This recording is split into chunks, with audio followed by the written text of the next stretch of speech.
Thiruvananthapuram CSI ദക്ഷിണ കേരള മഹാ ഇടവക ആസ്ഥാനത്ത് പ്രതിഷേധം. ദക്ഷിണ കേരള മഹാ ഇടവകയുടെ അധികാര തർക്കത്തെ തുടർന്നാണ് സംഘർഷം. വിശ്വാസികൾ സഭാ ആസ്ഥാനത്ത് പ്രതിഷേധിച്ചു.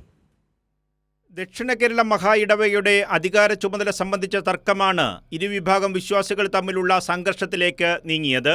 നിലവിൽ ചുമതലയുള്ള ഡോക്ടർ റോയ്സ് മനോജ് വിക്ടറിനെ തിരുവനന്തപുരം LMS കോമ്പൗണ്ടിൽ നിന്ന് ഒരു വിഭാഗം ഇറക്കിവിട്ടു.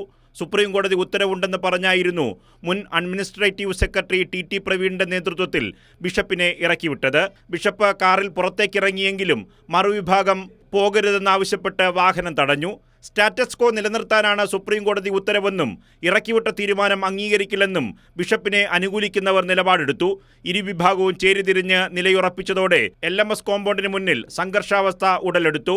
ദക്ഷിണ കേരള മഹാ ഇടവകയുടെ ഭരണവുമായി ബന്ധപ്പെട്ട് വർഷങ്ങളായി തുടരുന്ന തർക്കമാണ് ഇപ്പോഴത്തെ സംഘർഷാവസ്ഥയ്ക്ക് കാരണം. ഈ ബിഷപ്പിനെ ഇന്ന് ഇവിടുന്ന് അവർ ഗുണ്ടായിസം കാണിച്ചു വന്ന് ഇറക്കി വിടുകയാണ് ചെയ്തത്. 30/4/2022 പുറത്താക്കപ്പെട്ട മുൻ അഡ്മിനിസ്ട്രേറ്റീവ് സെക്രട്ടറി ആയിരുന്ന TT പ്രവീണും ഗുണ്ടകളുമാണ് അവിടെ നിൽക്കുന്നത്. ED കേസിലെ 3ാം പ്രതിയായിട്ട് കുറ്റപത്രം കൊടുത്തിരിക്കുന്ന വ്യക്തിയാണ്. ഇത് വെറും പ്രഹസനം, തെറ്റിദ്ധാരണ ഉണ്ടാക്കി കാണിക്കുന്ന പ്രഹസനം മാത്രമാണ്.